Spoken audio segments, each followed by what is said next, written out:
The U.S. Space Command recently released a proposal aimed at reducing the junk orbiting the Earth in space. Space junk might be a piece of metal that broke off from an orbiting satellite, or it could be a whole satellite that is no longer powered on or controlled by the organization that launched it. If other countries and businesses agree to follow the U.S. proposal, outer space could become much safer and cleaner. Lloyd Austin is the U.S. Secretary of Defense. He approved the proposal known as Tenets of Responsible Behavior in Space in early March. It is not a legal document. It is a 5-point list of so-called best practices.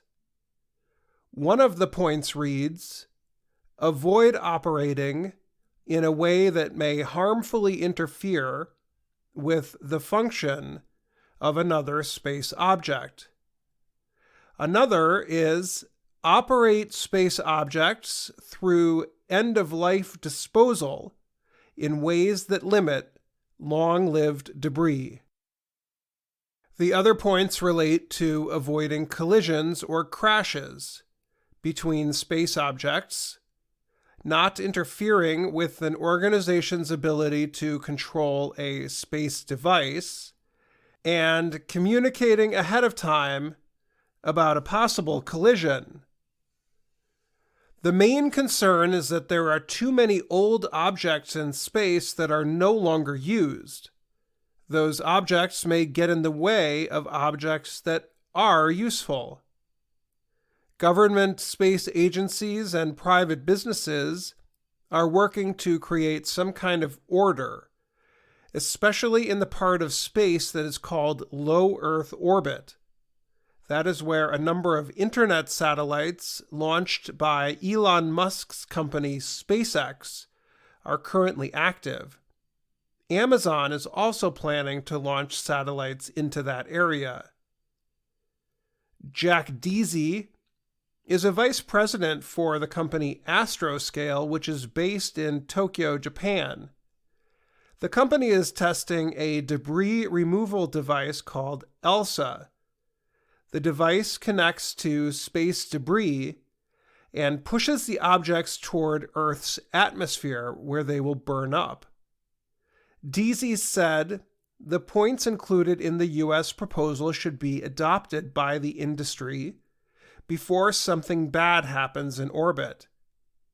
If something is not done soon and something happens in orbit, Deasy said he is worried the industry will make a fast decision in answer to an accident. He said, that kind of crisis-driven thing is not always the best way of setting up long-term policies that sustain the ecosystem. So far, Astroscale has raised $376 million for its space cleaning program. One of the investors is Japanese billionaire Yusaku Maezawa. He recently published a message on Twitter saying that garbage in space can become a big problem in the future.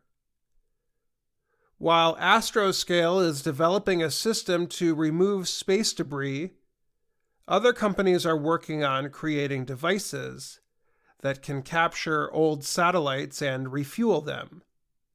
The hope is that the old devices can be reactivated so they can be useful for a longer period.